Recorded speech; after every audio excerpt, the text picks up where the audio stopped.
தமிழ் குரல் நேயர்களுக்கு வணக்கம். இன்று நம்மோடு சிறப்பு விருந்தினராக அரசியல் விமர்சகர், மூத்த ஊடகவியலாளர், வழக்கறிஞர் கோட்டீஸ்வரன் இணைந்திருக்கிறார். உரையாடுவோம். சார் வணக்கம். சார் வணக்கம். நேயர்களுக்கு அன்பு வணக்கம். திமுக பயப்படுதா? இப்போ தாவேக்கா ஒரு அசுர பலத்தோடு இருக்கிற மாதிரி ஏதாவது நடவடிக்கைகள் எடுத்துட்டா கட்சி பிளவு வந்துடும், கட்சியிலேருந்து போயிடுவாங்க அப்படிங்கிற மாதிரியான ஒரு அச்சம் இருக்கா? சரி, அப்படி பிளவு போட்டால் இவங்கெல்லாம் யார் புனிதரா? இங்கே அதாவது இது வெங்காயம் மாதிரி உரிக்க வந்துக்கிட்டு இருப்பாங்க அடுத்தடுத்த ஆள்.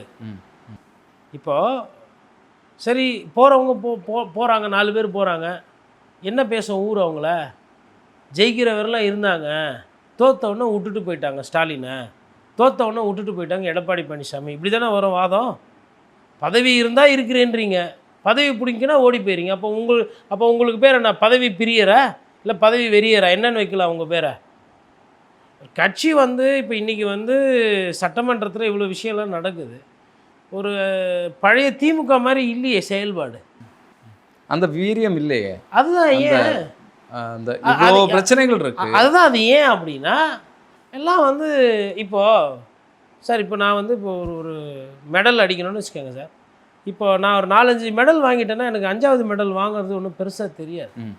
இந்த ஃபஸ்ட்டு மெடல் வாங்கும்போது, ஃபஸ்ட்டு பசியோடு இருக்கும்போது தான் அந்த ஓட்டம் இருக்கும், அந்த இது இருக்கும், சாதிக்கணுன்ற அந்த எண்ணம் இருக்கும். அமைச்சர் பார்த்தாச்சு, எம்எல்ஏ பார்த்தாச்சு, மாவட்ட செயலர் பார்த்தாச்சு, அதுக்கப்புறம் எனக்கு வேண்டப்பட்டவங்களெல்லாம் வச்சாச்சு. ஒரு அமைப்பு செயலராக இருந்த எல்லாம் கட்சியில் பதவி, ஆட்சியில் பதவி எல்லாம் பார்த்தாச்சுன்னும் போது உழைப்பு என்பது குறைவாகுது. சரிங்க, விஜய் அவர்களை எதிர்த்து நீங்கள் எத்தனை பேர் தாவேக்காவை எதிர்த்து உள்ளூர் அரசியல் பண்ணீங்க? சேலத்தில் எடப்பாடி பழனிசாமி ஜெயிக்கிறார், கொளத்தூரில் இவர் தோக்குறாரு. அப்போது இதெல்லாம் நடவடிக்கை எடுத்துருக்கணும் இல்லையா தலைமை? ஒன்று. ரெண்டாவது, இன்னொரு பிரச்சனை நான் திமுக இருக்கிற ஒரு பிரச்சனையாக பார்க்குறது, இந்த முஸ்லீம் கட்சிகளெல்லாம் வராங்க. அவங்களுக்கெல்லாம் ஒவ்வொரு வாட்டியும் நீங்கள் இருங்க, நீங்கள் பண்ணுங்க அப்படின்னா, நான் எல்லா கட்சிகளையும் சொல்லலை, குறிப்பாக அந்த போக்கை குறைச்சிக்கணும். அதில் இந்த ஐயோஎம்எல் மாதிரி கட்சி இருக்குது பாருங்கள், அதெல்லாம் அப்படியே ஐயோ அம்மான்னு விட்டு போயின்னே இருக்கணும், திருப்பி கூட பார்க்கக்கூடாது. மதவாதத்துக்கும் அவங்களுக்கும் சம்மந்தமே கிடையாது. அவங்க பேசப்பட வேண்டியது சந்தர்ப்பவாதம். ஏன்னா அவர் வயதுக்கோ மாண்புக்கோ நேற்று இன்று நாளைன்னா அவ்வளோ பேச்சு பேசிட்டு கடைசியில் அவர் அவரோட போக்கு பேச்சு என்பது சரியில்லை. ஐயா கண்ணியமிகு காகிதம் இல்லத்து வழியில் நாங்கள் போகிறோன்னு சொல்லிட்டு மாறி போகிறாங்க. அப்போ இந்த ஏணி சின்னத்தில் நிற்கிறவங்க, இந்த வேறு எதனா சின்னத்தில் நிற்கிறவங்க, இதெல்லாம் இந்த தேர்தல் முன்னாள் முதலமைச்சர் ஸ்டாலினுக்கும் இன்றைய முதல்வர் விஜய் அவர்களுக்கும் நிறைய பாடங்கள் இருக்குது. ஸ்டாலின் அவர்களுக்கு என்ன பாடம்?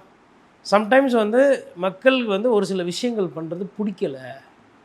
நம்ம என்ன தான் நல்லது செஞ்சாலும், என்ன தான் பண்ணாலும், ஒரு சிலது எதனா பண்ணாங்க அப்படின்னா அது கெட்ட பேர். ஒன்று. ரெண்டாவது, காவல்துறை அதிகாரிகளை நம்பவே கூடாது. சும்மா இருக்கிற ஒரு விஷயத்த போலீஸை வச்சு நான் அத்தை பண்ணுறேன் இத்தை பண்ணுறேன்னு பண்ணி பெருசாக்கி விட்டு அவங்களெல்லாம் பிரச்சாரம் அதிகமாக பண்ண வச்சு, அதுவும் ஒரு காரணம். இது 2.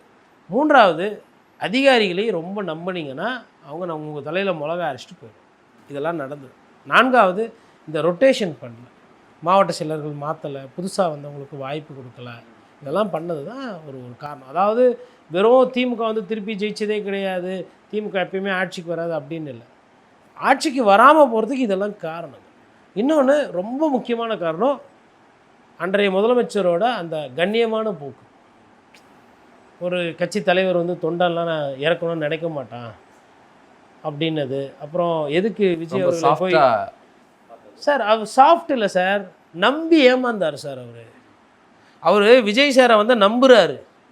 விஜய் சார் நல்லவர், விஜய் சாரை சரி அரசியல் பண்ணுறாப்புல, தரமான அரசியல் அழகாக பண்ணுவார் நம்பினதுக்கு இவரை வச்சு ஏமாற்றிட்டார். அதாவதுங்க, தப்பு பண்ணது நான், பழி தூக்கி உங்கள் மேலே போட்டேன். உங்களுக்கு வயசு அதிகம், நீங்கள் நடிக்கலை, உங்களுக்கு என்ன மாதிரி பேச வராது, ஸ்டெப்பு போட வராது, டான்ஸ் ஆட வைவு வராது, பண்ணது நான் தப்பு, பழி தூக்கி உங்கள் மேலே போட்டேன். இது ஃபஸ்ட்டு. அதேமாதிரி இன்னொரு வயசு அதிகமாக இருக்கிற ஒரு ஏமாத்தினது எடப்பாடி பழனிசாமியை, உங்கள் கூட வரேன், பார்த்துக்கலாம், நெருக்கத்தில் பண்ணிக்கலாம், அப்படியே ஆளை விட்டு பேசுறது, பிஜேபி விட்டு பேசுறது, அப்படியே பேசி பேசி வருவார் போலன்னு என்ன பண்ணுறாரு, எதிர்க்கவே இல்லை. அதிமுகன்ற ஒரு கட்சி தாவேக்காவை எதிர்க்கவே இல்லை. அதிமுக என்ன பண்ணிடுற, திமுக எதிர்ப்புன்றதில் உறுதியாக இன்னும் செயல்படுத்தியிருக்கணும். இவங்க பாதி நேரம் தாவேக்காவுக்கு வக்காலத்து வாங்கி தான் தலையில் தானே மண்ணள்ளி போட்டுக்கிட்டாங்க. அப்போது சைக்காலஜிக்கலாக எவ்வளோ அழகாக விளையாடிருக்கார் பாருங்க விஜய். அப்படியே பாவமாக இருக்கிறது, சோகமாக பேசுறது, இதெல்லாம் பண்ணியிருக்கிறார். இதெல்லாம் வந்து நடந்திருக்கு. இல்லை, அதிமுக வந்து வலுவாக எதிர்த்திருந்தா கூட ஒருவேளை இந்த தேர்தல் முடிவுகளே மாறி இருக்கும். கண்டிப்பாக மாறி இருக்கலாம் தேர்தல் முடிவுகள். ஏன்னா இதில் வந்து இன்னும் ஒரு 10-15 சீட்டு கம்மியாக இருந்தாலுமே வந்திருக்காது. இல்லை ஸ்டாலின் அவர்கள்கிட்ட போயிட்டு நாங்கள் உதயசூரியனில் தான் நின்னோம், நீங்கள் முதல்வர் ஆகணும் தான் நாங்கள் நின்னோம், கூட்டணி ஜெயிக்கலை, நீங்களும் ஜெயிக்கலை நாங்களும் ஜெயிக்கலை, மக்கள் நம்மளை எதிர்கட்சியில் தான் ஓட்டு போட்டிருக்காங்க, நம்ம இங்கே இருப்போம் அப்படின்னு யாருன்னா அந்த கூட்டணி இருந்த ஒரு கண்ணியமாக இருந்திருந்தாப்புலனா தாவே காட்சி வந்திருக்காது. அப்போது இவங்க நம்பி ஏமாறுறது, அவங்க நம்பிக்கையாக இவர் வருவார்னு ஏமாந்தது, இவங்க நம்பிக்கை இல்லாமல் ஓடுனது இந்த கூட்டணியில் இருந்தவங்க. இதுதான் நடந்துச்சு. இதை தாண்டி இப்போது இன்றைக்கி இருக்கக்கூடிய அரசியலில் பார்க்கும்போது இதுக்கப்புறமா வந்து சமீபத்தில் ஒரு காட்சி பார்த்தேன். விஜய் சார் வணக்கம் வைக்கிறார் எடப்பாடி பழனிசாமிக்கு. நான் சொன்னேன், அந்த மாண்பெல்லாம் காட்டாதீங்கன்ற. எதுக்கு? உங்கள் கட்சியை குதிரை பேர் அரசியல் பண்ணி அவர் உடைக்கிறாரு சார். எதிரில் வராரு சார். தமிழ் கலாச்சாரம் தான். நான்லாம் வந்து பார்த்தீங்கன்னா என்ன இருந்தாலும் தமிழக முதல்வர் அப்படி அதெல்லாம் ரைட்டுங்க. வெளியில் வந்து வணக்கம் சொல்லலை பாருங்க, சொல்லிட்டு போட்டோம். எவ்வளவு இல்லை சொல்லிட்டு போட்டோன்ற. ஏன்னா வணக்கம் வைக்கிறது ரைட்டு, சரி வணக்கம் வைக்கிறது அது வந்து முன்ன பின்ன தெரியாதவங்க இல்லை நல்லவங்க அப்படின்னும் போது வைக்கலாம். நீங்கள் பண்ணுறது துரோகம் சாமி. குதிரை பேர் அரசியல் பண்ணுற ஆளுக்கு எப்படி சார் நீங்கள் திருப்பி வணக்கம் வைப்பீங்க? நீங்கள் யாராக வேணா இருங்க, அவரும் இன்றைக்கி முதலமைச்சர், நீங்கள் முன்னாள் முதலமைச்சர். இன்றைக்கி இந்த அவையில் வந்து பார்த்திங்கன்னா கண்ணியக்குறைவாக நிறைய சம்பவம் நடக்குது சட்டமன்றத்தில். அம்மையார் ஜெயலலிதா இருக்கும்போது நான் பார்த்துருக்குறேன், கலைஞர் இருக்கும்போது பார்த்துருக்குறேன். கோபம் இருக்கும், சண்டை இருக்கும், கண்ணிய குறைவு இருக்காது. சட்டமன்றத்தில் வந்து கேவலமாக இந்த பேசுறது கொள்வது இதெல்லாம் இருக்காது. இப்போது அது வந்து ரொம்ப ரொம்ப மோசமாக போகுது. அதாவது கூட இருக்கிறவரெல்லாம் அனுபவிச்சுட்டு அதை விட்டுட்டு வெளியில் போயிட்டு அதை குறை சொல்கிறது, இவங்கள புனிதராக காட்டிக்கிறதுக்கு அதை அப்படியே பேசுறது, அதெல்லாம் வந்து பார்க்கணும் இல்லைங்களா? கொஞ்சம் கூர்மையாக இனிமேல் அந்த அரசியலில் எது இதெல்லாம் சரி செய்யணுமோ திமுக அதை செய்யணும். இல்லை, நீங்கள் சொன்ன மாதிரி தாவேக்காவை கடுமையாக மக்கள் பிரச்சனைகளில் திமுக எதிர்க்கலை அப்படிங்கிற ஒரு குற்றச்சாட்டு பரவலாக பேசப்படுகிறது. சட்டமன்றத்துக்கு உள்ளால் இப்போ நிதியமைச்சர் மரிய வில்சனை வந்து காப்பாற்றும் விதமாக ஒரு சாஃப்ட் குரல் எடுத்து ஏவா வேலு அவர்கள் பேசினது, அதுபோல் ரகுபதி எம்எல்ஏ, எம்ஆர்கே பன்னீர்செல்வம், இவங்க எல்லாம் வந்து இவர் ஆதவ் அர்ஜுனாவோட ரொம்ப இணக்கமாக குழஞ்சு பேசுகிறது, மாமா மச்சான் அப்படிங்கிற ரேஞ்சில் பேசுகிறது, இதெல்லாம் திமுகவுக்கு மிகப்பெரிய அதிருப்தியை உருவாக்கி இருக்கிறது அப்படிங்கிற பேச்சு வந்துட்டு சார். அடிப்படையில் வந்து நிறைய வியாபாரம் பண்ணுறவங்க நிறைய வியாபார ரீதியாக தொடர்பில் இருக்கிறாங்க சார். வியாபாரத்துக்கும் அரசியலுக்கும் ஆகாது. இது இவங்களுக்கு புரியறதில்ல. கடைசியாக இன்றைக்கி அதுக்காக கொடுக்கப்பட்ட வேலை என்ன தெரியுங்களா? ஆட்சி. படம் வரும் போகும், ஒரு லெவலுக்கு மேலே படத்தை வச்சுக்கிட்டுலாம் இப்போ விஜய் என்ன படத்தை வச்சா ஜெயிச்சார்? பிரச்சாரத்தை வச்சு தானே ஜெயிச்சார். நீங்கள் பிரச்சாரமாக பண்ணாமல் வியாபாரத்தை ஃபோக்கஸ் பண்ணிங்க, அவங்க பிரச்சாரத்தை பண்ணி ஜெயிச்சுட்டு போயிட்டாங்க. அதுமாதிரி அதிமுகவில் எதுக்கு உங்களுக்கு லீமா ரோஸு அந்த ஒத்த லால்குடி ஜெயிக்கிறன்னு சொல்லிவிட்டு நீங்கள் சேர்த்துக்கிட்டீங்க, அதனால் பாதிப்பு ஃபினான்ஸ் ரீதியாகவும் சப்போர்ட் அப்படிங்கிற. அதாவதுங்க மக்கள்கிட்ட போய் பழகி அந்த ஆதரவு எப்படி திரட்டுறதுன்றது பார்க்கணும். இப்போ இந்த ரிசல்ட்டு வந்து மாறிச்சு. இப்போ இனிமேல்ட்டு வந்து அந்த 1000 ரூபாய்லாம் 2000 ரூபாய்லாம் யாரும் கொடுக்காதீங்கன்ற திராவிட கட்சிகள். விஜய் சார் என்ன சொல்கிறார் இன்றைக்கி சுதந்திர தினத்துக்கு வாழ்த்தா? லஞ்சம் லாவணியும் ஊழலை ஒழிச்சிட்டார்ல, அவர் ஒழிச்சதாகவே இருக்கட்டும், இனிமேல் ஓட்டுக்கு 1000 ரூபாய் 2000 ரூபாய் கொடுக்காதீங்க. அவங்க கொடுக்க மாட்டாங்க, தாவேக்கால கொடுக்க மாட்டாங்க. தாவேக்கால வந்து அதுவும் குறிப்பாக விஜய் சாருங்களா கொடுக்க முடியாதா? இல்லை கொடுக்க முடியும். என்ன ஏழை பழைங்களா? ஆதவுலாம் நான் அப்போவே 900 கோடி வாங்கி கொடுத்துருக்கேன். நீங்கள் சொல்கிறது வந்து அரசை சொல்லலை, தனி நபர்கள், தனி கட்சியை தனி நபரை சொல்கிறேன். அரசு எதுக்கு கொடுக்கணும்? அரசு வந்து வரி வாங்கி தானே பழக்கம். அரசுக்கு பெருசாலாம் கொடுத்து பழக்கம் இல்லை. அது கொடுத்தாலும் அந்த 1000 ரூபாய் 2000 ரூபா அந்த மாதிரி கம்மியாக தான் வரும். நம்மக்கிட்டேருந்து போகிறது தான், மக்கள்கிட்டேருந்து போகிறது தான் அரசுக்கு அதிகம். அதை வாங்கி கொண்டு தான் மக்களுக்கு திருப்பி செய்யுது அரசு. அரசு கஜானாவே நிரப்பிக்கொண்டு அரசு இயந்திரங்கள் அதிகாரிகள்லாம் ஏசியில் போட்டு உட்காந்துக்கிறதுக்கு அமைச்சர்கள்லாம் பங்களாவில் குஷியாக இருக்கிறதுக்கு அதுக்கெல்லாம் செலவெல்லாம் போக தான் மக்களுக்கு திருப்பி வருது பணம். அது மாதிரி இதை பார்க்கும்போது வந்து என்னென்னா இன்றைக்கி வந்து அரசியலில் வந்துட்டு கொஞ்சம் ஒரு சில நல்ல அரசியல்வாதிகள் வராங்க, இப்போ இளைஞர்கள் நல்லா வராங்க அப்படின்னா அந்த மாதிரி ஆட்களை நிறைய ஊக்கப்படுத்தணும். உள்ளாட்சி தேர்தலெல்லாம் வந்து கொஞ்சம் நல்ல ஆட்களாக பார்த்து சீட்டு கொடுக்கணும். செலவு தேவை கிடையாது இனிமேல்ட்டு. அதுவும் விஜய் அவர்களை எதிர்த்து நீங்கள் செலவு பண்ணிங்கன்னா அது வேஸ்ட்டு. விஜய் தாவேக்காவை எதிர்த்து நீங்கள் பணம் செலவு பண்ணி ஓட்டு காசு கொடுத்து முழுசாக ஜெயிச்சிடலான்னா அது வேஸ்ட்டு. இந்த இந்த இந்த இந்த பீரியட் அவர் காலங்கள் போகணும், மாதங்கள் போக போக தான் என்னென்னா நீங்கள் எதனா பண்ணிங்கன்னா அவர் சும்மா ஒரு வீடியோ போட்டு ஒரு அழுகுற மாதிரி எதனா ஒன்று போட்டு அதை ஊர் பூரா வந்து அமுச்சு திருப்பி ஜெயிச்சுடுவார். இப்போ பண்ண பணம் வேஸ்ட்டு. பணக்காரர்களாக இனிமேல் இந்த தேர்தலை ஜெயிக்க முடியாது. இந்த தேர்தலை பிரச்சாரம் பண்ணக்கூடியவர்களாக, மக்கள் பிரச்சனையை பேசக்கூடியவர்களாக, தைரியம் வீரியம் ஜாஸ்தி இருக்கிறவங்களால தான் இந்த தேர்தல் இனிமேல் ஜெயிக்க முடியும். அதே மாதிரி இப்போ ஒரு விஷயம் திமுகவுக்கு நல்லது, இந்த ஒட்டுண்ணி மாதிரி இருந்த ஒரு சில கூட்டணியெல்லாம் ஓடி போயிடுச்சு வெளியில். அப்போது சொந்தமாக கட்சியை நம்பி சொந்த கட்சிக்காரர்களை நம்பி காலம் நல்லா ஊனி நிற்கலாம். இது வந்து ஒரு பயிற்சியாக பார்த்தாலும் பயிற்சி இல்லை, இது வந்து ஒரு புதுசாக இது ட்ரை பண்ணி பார்த்து இது ரிசல்ட் எப்படி வருதுன்னு பார்க்குறதுக்கு ஒரு எக்ஸ்பீரியன்ஸ். அதனால் வந்து என்ன கேட்டால் வந்து இதெல்லாம் வந்து ஒவ்வொரு கட்சிக்கு நல்லது தான். கட்சின்றது வந்துங்க ஆட்சியை தாண்டி பல வருடங்கள் இருக்க வேண்டியது. அப்படி பார்க்கும்போது இது திமுகவுக்கு இந்த தோல்வி என்பது அதை அவங்கள திருத்திக்கிறதுக்கு, அவங்கள சரி செய்வதற்கு, அவங்கள மறுபரிசீலனை பண்ணுவதற்கு பிரச்சனை கிடையாது. பிரச்சனை அதிகமாக இருக்கிறது எதுக்குன்னு பார்த்தா அதிமுகவுக்கு பிரச்சனை அதிகமாக இருக்குது. ஏன் அதிமுகவுக்கு அதிகமான பிரச்சனை இருக்குன்னா, திமுகவில் வந்து ஒரு அட்லீஸ்ட் வந்து அந்த இன்னும் அந்த கட்சியை வந்து உடைக்கிற வேலையை வந்து இன்னும் தீர்க்கமாக எடுக்க முடியல தாவேக்காவை. ஆனால் அவ்வளோ வலுவாக இருக்குன்னு சொல்கிறீங்களா? வலுவெல்லாம் கிடையாது சார், ஏதோ பாராட்டி பேசிகிட்டு இருக்கிறாங்க. அது அப்படியே ஒரு குரூப்பாக இருக்கிறாங்க. ஏன்னா இப்போ அங்கே பஸ்ஸு ஆல்ரெடி ஃபுல்லு. இப்போ இங்கேருந்து 2 பேர் போகிறாங்கன்னா அங்கே என்ன கிடைக்கும்னு இருக்கு இல்லையா, அப்பட்டமாக தெரியும் இல்லைங்களா. அதை விட சரி அப்படியே வியாபாரத்தை பார்த்துக்கிட்டு இருந்துக்குவோம். யாரெல்லாம் ரொம்ப மிகப்பெரிய பணக்காரராக இருக்கிறாங்களோ அவங்களுக்கெல்லாம் கட்சியில் கௌரவ பதவி கொடுத்து உட்கார வச்சுட்டுங்க. இந்த தேர்தலில் நடக்கக்கூடிய சண்டை, தேர்தல் பிரச்சாரம், வியூகத்துக்கெல்லாம் அவங்களாம் இனிமேல் சரிப்பட்டு வரமாட்டாங்க. இப்போ இன்றைக்கி உதாரணத்துக்கு எடுக்கணும்னா பரந்தாமனால் அவ்வளோ பேச்சு பேச முடியுது இல்லையா. பரந்தாமன் என்ன 500 கோடி தலைமையில் வச்சுன்னு சுற்றின்னு இருக்காப்புலையா, இல்லை பரந்தாமனுக்கு எதனா கல்லூரி இருக்கா, இல்லை ஆலை எதனா ஓடுதா, ஏன் பரந்தாமனால் பேச முடியுது? மடியில் கனம் கிடையாது. அந்த மாதிரி ஆட்கள் தான் தேவை. உங்கள் கட்சி எம்எல்ஏ தான் நான் சொல்கிறேன். ஒரு சிலர்லாம் இப்போ இந்த யாழினி, மதிவதினி அதாவது இளம் பேச்சாளர்கள், பெண்கள்கிட்ட நல்லா போய் சேர்றாங்க. மருத்துவர் அஃபீஸு அவர் பேசுகிறாரு, அதெல்லாம் எடுத்து பேசுகிறாங்க. இப்போது விசிகாவில் என்ன தான் நிறைய பேர் பேசினாலும் ஆளூர் ஷானவாஸுக்குன்னு ஒரு லேபிள் இருக்குல்ல. ஆமாம். ஏன் அது ஆளூர் ஷானவாஸ்னால் போராட்டம்லாம் 200 100 1000 கொடுத்துன்னு வராரா, இல்லை எல்லா மசூதி தர்காக்கெல்லாம் 10 லட்ச ரூபா 20 லட்ச ரூபா நன்கொடை கொடுத்துட்டு வராரா? சம்டைம்ஸ் கொடுக்குற பணம் வந்து எதுவுமே இல்லாமல் போயிடும். ஆர்எஸ் பாரதி கூட சமீபத்தில் அவசரப்பட்டு வார்த்தையை விட்டார். மாசு இவ்வளோ பண்ணார், கட்சியில் தோக்கடிச்சு விட்டாங்கன்னாரு. சார் அதாவது பணம் ஒண்டி இங்கே பிரதானம் கிடையாது. அதை தாண்டனா அது ஒரு கனெக்டு, அது ஒரு பந்தம். அரசியலில் யார் வேணால் தோப்பாங்க, யார் வேணால் ஜெயிப்பாங்க. அது வந்து நீங்கள் வெறும் பணத்தை வச்சு இந்த கடந்த காலத்தில் கணக்கீடு பண்ணது எல்லாமே வேஸ்ட்டாக போச்சு. அதுவும் தாவேக்காவை எதிர்த்து அது இனிமேல் செல்லுபடி ஆகாது. திமுக கட்சிக்குள்ளால் ஒரு சலசலப்பு உருவாகி இருக்கிறதா தொடர்ந்து பேசிகிட்டே இருக்கிறாங்க. இப்போ 13 மாவட்ட செயலாளர்களை அந்த பொறுப்புகள்லேருந்து தூக்க போகிறாங்க அப்படின்னு வந்து செய்திகள் வெளியாகிட்டுருக்கு.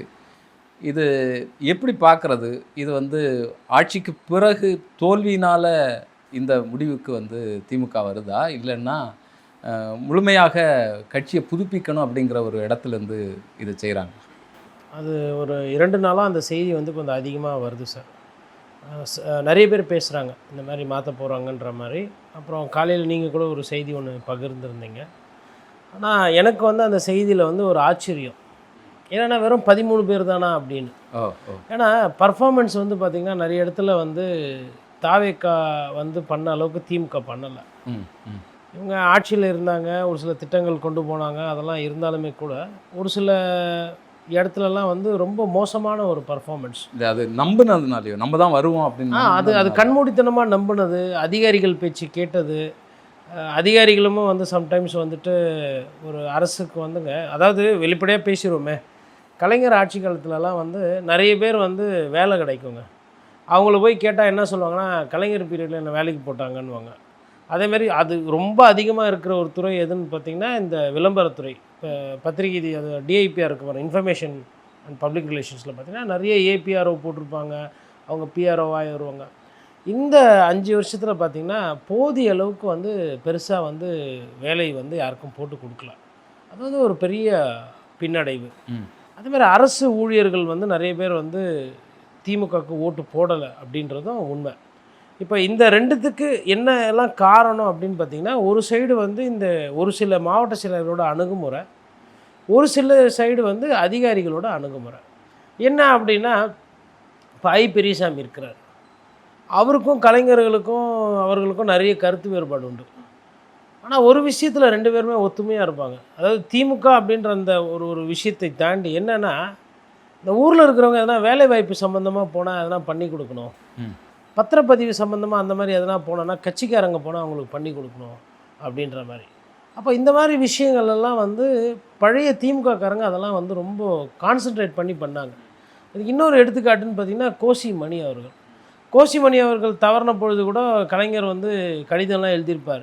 எனக்கு இப்போ ஒட்டுமொத்த ஒருங்கிணைந்த தஞ்சையில் நீ இருந்தியே மணி, இப்போ நீ கோசிமணி இல்லாத தஞ்சையை நான் எப்படி பார்ப்பேன் அப்படின்ற மாதிரி ஒரு தலைவர் வந்து ஒரு கட்சியினுடைய தலைகர்த்தா ஒரு தளபதிக்கு வந்து ஒரு மன வேதனையில் ஒரு கடிதம் மாதிரி இருக்கும். அந்த கடிதத்தை படித்து பார்த்துதான்.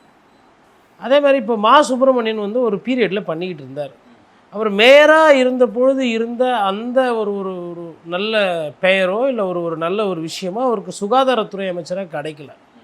அப்போ ஏன் வந்து நம்ம இந்த மாதிரி ஒரு மாற்றத்தை நோக்கி போகுது அப்படின்னும் போது இன்னொரு தப்பு அவங்க என்ன சொன்னாங்கன்னா, நிறைய மற்ற கட்சியிலேருந்து அதிமுகலேருந்து வந்தால் சேர்த்துக்கிறது ரெகுலராக சேர்த்து என்ன ஆகிப்போச்சுன்னா, திமுகவோட அந்த தனித்தன்மை இருக்குது பாருங்கள், அதில் வந்து ஒரு சில நிறைய சேஞ்சஸ் நிறைய வந்துச்சு. அப்போது பாரம்பரியமாக இருக்கிற கட்சிக்காரங்க ஒரு சைடு, புதுசாக வந்த கட்சிக்காரங்க ஒரு சைடு, தொண்டர்களுக்கு செய்கிற ஒரு குரூப்பு, தொண்டர்களுக்கே செய்யாத ஒரு குரூப்பு, கான்ட்ராக்டர்களை நம்பி இருக்கக்கூடிய ஒரு சில அரசியல் தலைவர்கள், கான்ட்ராக்டுக்காரங்களுக்கு சுத்தமாக அதாவது 10 பைசா செலவு பண்ணாத ஒரு சில அரசியல்வாதிகள், இப்படின்ற அந்த அந்த அந்த ஒரு over of a period of டைமில் என்ன ஆயிடுச்சுன்னா, இதை சரியாக ரீவேம் பண்ண பல்வேறு குழு பல்வேறு பிரச்சனை, அதில் வந்து கோஷ்டி பூசல் இதெல்லாம் வந்ததுனால சேர்ந்து திமுக அது ஒரு பின்னடைவாக போச்சு. அதை தாண்டி அவங்களுக்கு இருக்கிற ஒரு பெரிய பிரச்சனையை பார்த்தா, நிறைய பேருக்கு வயது அதிகமாக இருக்கிறவங்க பொறுப்பில் இருக்கிறாங்க. அதாவது பொறுப்பில் இருக்கக்கூடாதுன்னு இல்லை. இப்போது ஒரு கட்சின்றது வந்து இப்போ திமுக அவரோட கட்சிக்காரர்னால் அவர் என்றைக்கு அந்த கட்சியை ஏற்றுக்கிட்டாரோ சாவர மட்டும் கட்சிக்காரர் தான், அதில் மாற்றுக்கிறது கிடையாது. அதிமுகவில் ஒருத்தர் இருக்கிறாருன்னா அவர் இறப்பப்போ அவங்க ஆசைப்படுறது, தொண்டை ஆசைப்படுறதோ இல்லை ஒரு கட்சிக்காரர் ஆசைப்படுறதுனா இந்த கட்சியினுடைய கொடி நம்ம மேலே இருக்கணும், கடைசியாக போகும்போது சுடுகாட்டுக்கு போகும்போது தான் அவங்க ஆசைப்படுறது.